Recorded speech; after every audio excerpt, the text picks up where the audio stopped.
Equilíbrio térmico é um estado em que dois objetos ou sistemas têm a mesma temperatura e não há mais transferência líquida de calor entre eles. Esse conceito é importante porque muitas vezes estamos interessados em manter as coisas em um estado de equilíbrio térmico, seja para manter a segurança, a eficiência ou o conforto. Por exemplo, podemos querer manter uma casa aquecida durante o inverno ou manter o motor de carro resfriado durante o uso. Já a transferência de calor, de modo bem resumido, é a transferência de energia térmica de um objeto ou sistema para outro. Isso ocorre quando há uma diferença de temperatura entre os dois objetos e o calor flui do objeto mais quente para o mais frio. A transferência de calor pode ocorrer de três maneiras: condução, conversão e radiação. A condução é um processo de transferência de calor em que a energia térmica é transferida através de um material sem que haja deslocamento de massa da substância. A transferência de calor ocorre através de colisões entre as moléculas que compõem o material, e a taxa de transferência de calor depende das propriedades do material e da área de contato. A condução é comum em situações em que objetos sólidos entram em contato, como uma panela quente em uma superfície de cozinha ou um pino de metal aquecido em um bloco de metal frio. Já a convecção é um processo de transferência de calor que ocorre por meio do movimento de um fluido, como um líquido ou um gás, devido a diferenças de densidade e temperatura no fluido. O processo envolve a transferência de energia térmica de uma região quente para uma região fria por meio do movimento do fluido.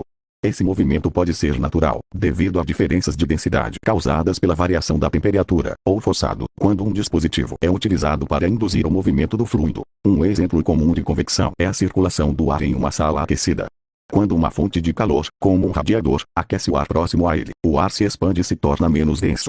Isso faz com que o ar quente suba em direção ao teto da sala, enquanto o ar frio e mais denso desce em direção ao chão.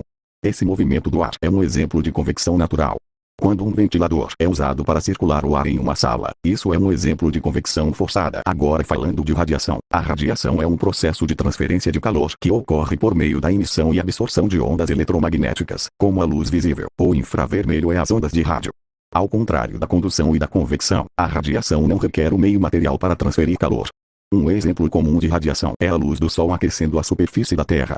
A energia térmica é transferida da superfície do Sol para a Terra através da emissão de ondas eletromagnéticas, principalmente na forma de luz visível infravermelho. Essas ondas de energia são absorvidas pela superfície da Terra, aquecendo-a. Da mesma forma, um fogo emite radiação infravermelha que aquece objetos próximos, independentemente da presença de um meio material entre eles.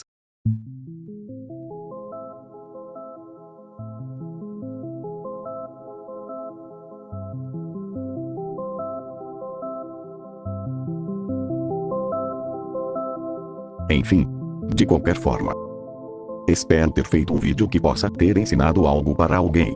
Fiz este vídeo não para a obtenção de nota, mas para fazer uma apresentação que não fosse tão entediante para quem assistisse e que priorizasse o aprendizado dos alunos que realmente queriam entender o conteúdo e não estavam focados em outras coisas durante a apresentação ou simplesmente não tinham interesse pelo conteúdo. Para aqueles que prestaram atenção, muito obrigado por me ouvirem até aqui. Abraços.